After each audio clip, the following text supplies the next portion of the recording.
MLC Ravikumar ಕೀಳುಪದ ಬಳಕೆ ಆರೋಪಕ್ಕೆ ಸಂಬಂಧಪಟ್ಟಂತೆ ಬಿಜೆಪಿಯ ರಾಜ್ಯಾಧ್ಯಕ್ಷ ಬಿವೈ ವಿಜಯೇಂದ್ರ ಕೂಡ ಪ್ರತಿಕ್ರಿಯೆ ನೀಡಿದ್ದಾರೆ.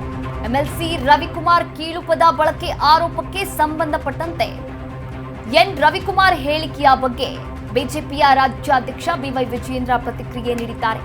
ನಾನು ರವಿಕುಮಾರ್ ಹೇಳಿಕೆಯನ್ನ ಸಮರ್ಥನೆ ಮಾಡಿಕೊಳ್ಳಲ್ಲ. ರವಿಕುಮಾರ್ ಈಗಾಗಲೇ ಸಮರ್ಥನೆಯನ್ನ ಕೊಟ್ಟಿದ್ದಾರೆ. ಬಿಜೆಪಿಯ ರಾಜ್ಯಾಧ್ಯಕ್ಷ ಬಿವೈ ವಿಜಯೇಂದ್ರ ಈ ಕುರಿತಂತೆ ಪ್ರತಿಕ್ರಿಯೆಯನ್ನ ನೀಡಿರುವಂತದ್ದು. ಅಂದ್ರೆ ನಾನಿಲ್ಲಿ ಎನ್ ರವಿಕುಮಾರ್ ಅವರು ಸ್ವಪಕ್ಷದವರೇ ಆಗಿದ್ರು ಕೂಡ ಅವರ ಹೇಳಿಕೆಯನ್ನ ನಾನು ಸಮರ್ಥನೆ ಮಾಡಿಕೊಳ್ಳಲ್ಲ ಎನ್ನುವಂತಹ ಮಾತುಗಳನ್ನಾಡಿದ್ದಾರೆ ಬಿಜೆಪಿಯ ರಾಜ್ಯಾಧ್ಯಕ್ಷ ಬಿವೈ ವಿಜಯೇಂದ್ರ ಅವರು. ಸ್ವಪಕ್ಷದವರೇ ನೀಡಿರುವಂತಹ ಹೇಳಿಕೆ ನಿಜಕ್ಕೂ ಕೂಡ, ಆದರೆ ಸ್ವಪಕ್ಷದವರ ಹೇಳಿಕೆಯನ್ನ ನಾನು ಸಮರ್ಥನೆ ಮಾಡಿಕೊಳ್ಳಲ್ಲ, ಇದು ನಿಜಕ್ಕೂ ಕೂಡ ತಪ್ಪು, ಖಂಡನೀಯ ಅಂತ ವ್ಯಕ್ತಪಡಿಸಿದ್ದಾರೆ.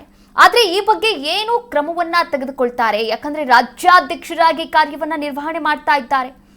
ರಾಜ್ಯಾಧ್ಯಕ್ಷರಾಗಿ ಕಾರ್ಯವನ್ನ ನಿರ್ವಹಣೆ ಮಾಡ್ತಾ ಇರುವಂತಹ ಸಂದರ್ಭದಲ್ಲಿ ಸ್ವಪಕ್ಷದ ಎಂಎಲ್ಸಿ ಈ ರೀತಿಯ ಹೇಳಿಕೆಯನ್ನ ನೀಡ್ತಾ ಇದ್ದಾಗ ಅವರ ಮೇಲೆ ಯಾವ ರೀತಿಯ ಒಂದು ಕಟ್ಟುನಿಟ್ಟಿನ ಕ್ರಮಗಳನ್ನ ತೆಗೆದುಕೊಳ್ಬೇಕು ಎನ್ನುವಂತಹ ಒಂದು ಅರಿವು ಇರಬೇಕು. ಈ ಕುರಿತಂತೆ ವರಿಷ್ಠರಿಗೆ ಮಾಹಿತಿಯನ್ನ ನೀಡಿದ್ದಾರೆ. ಇವೆಲ್ಲವೂ ಕೂಡ ಪ್ರಶ್ನೆ ಆಗುತ್ತೆ. ವರಿಷ್ಠರಿಗೆ ಮಾಹಿತಿಯನ್ನ ನೀಡಿದ್ರೆ ವರಿಷ್ಠರು ಯಾವ ರೀತಿಯ ಕ್ರಮಗಳನ್ನ ತೆಗೆದುಕೊಳ್ತಾರೆ ಎನ್ ರವಿಕುಮಾರ್ ಅವರ ಮೇಲೆ ಕಾದ್ ನೋಡಬೇಕಾಗಿದೆ.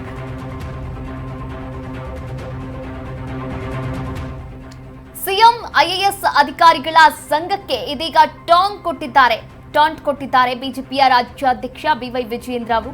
ಪೊಲೀಸ್ಗೆ ಹೊಡೆಯಲು ಹೋದಾಗ ಸಂಘ ಎಲ್ಲಿತ್ತು ಎನ್ನುವಂತಹ ಪ್ರಶ್ನೆ ಕೇಳಿದ್ದಾರೆ. ಬೆಳಗಾವಿಯ ಬಹಿರಂಗ ಸಭೆಯಲ್ಲಿ ಮಾತನಾಡಿರುವಂತದ್ದು. ಸಿಎಂ ಕೈ ಎತ್ತಿದ್ರು. ಐಎಎಸ್ ಅಧಿಕಾರಿಗಳ ಸಂಘದ ವಿರುದ್ಧ ಬಿವೈ ವಿಜಯೇಂದ್ರ ಗರಂ ಆಗಿದ್ದಾರೆ.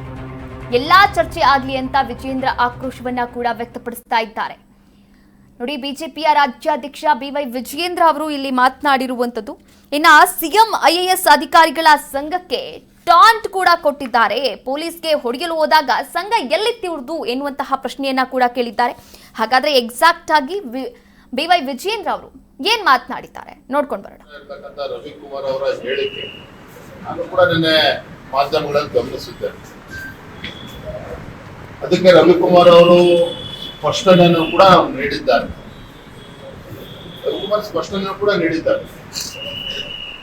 ತದನಂತರದಲ್ಲಿ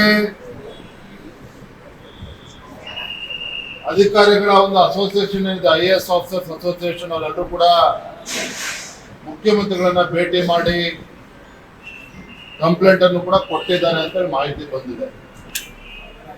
ನಿನ್ನೆ ಕಾಂಗ್ರೆಸ್ ಪಕ್ಷದ ಕೆಲವು ಹಿರಿಯ ಮುಖಂಡರು ಕೂಡ ಹೊರಟ್ಟನ್ನು ಭೇಟಿ ಮಾಡಿ ಅಲ್ಲೂ ಕೂಡ ಕಂಪ್ಲೇಂಟ್ ಅನ್ನು ನೀಡಿದ್ದಾರೆ, ಎಫ್ಐಆರ್ ಕೂಡ ರಿಜಿಸ್ಟರ್ ಮಾಡಿದ್ದಾರೆ.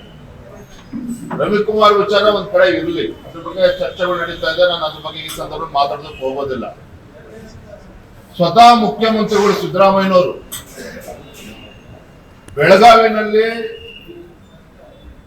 ಬಹಿರಂಗ ಸಭೆಯಲ್ಲಿ ವೇದಿಕೆ ಮೇಲೆ ಒಬ್ಬ ಮುಖ್ಯಮಂತ್ರಿಗಳು ಒಬ್ಬ ಹಿರಿಯ ಪೊಲೀಸ್ ಅಧಿಕಾರಿಗೆ ಟಪಾಲು ಕೊಡಕ್ಕೆ ಹೋದ್ರಲ್ಲ,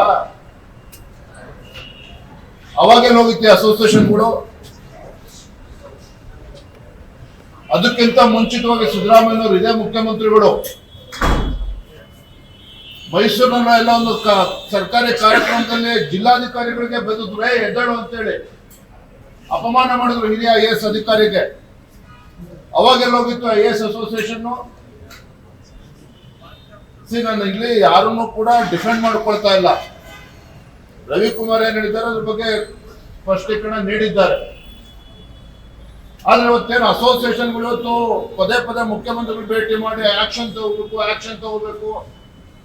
ಸ್ವತಃ ಮುಖ್ಯಮಂತ್ರಿಗಳು ಈ ರೀತಿ ನಡ್ಕೊಂಡಾಗ ಬಹಿರಂಗ ಸಭೆಗಳಲ್ಲಿ ವೇದಿಕೆ ಮೇಲೆ ಅವತ್ತೆಲ್ಲೋಗಿತ್ತು ಐಎಎಸ್ ಆಫೀಸರ್ಸ್ ಅಸೋಸಿಯೇಷನ್? ಅವತ್ತಕ್ಕೆ ಮುಖ್ಯಮಂತ್ರಿಗಳ ವಿರುದ್ಧ ಕಂಪ್ಲೇಂಟ್ ಕೊಡ್ಲಿಲ್ಲ? ಆತ್ಮನ ಇರ್ತಕ್ಕಂಥ ರವಿಕುಮಾರ್ ಅವರ ಹೇಳಿಕೆ ನಾನು ಕೂಡ ನಿನ್ನೆ ಮಾಧ್ಯಮಗಳಲ್ಲಿ ಗಮನಿಸಿದ್ದೇನೆ. ಅದಕ್ಕೆ ರವಿಕುಮಾರ್ ಅವರು ಸ್ಪಷ್ಟನೆಯನ್ನು ಕೂಡ ನೀಡಿದ್ದಾರೆ. ತದನಂತರದಲ್ಲಿ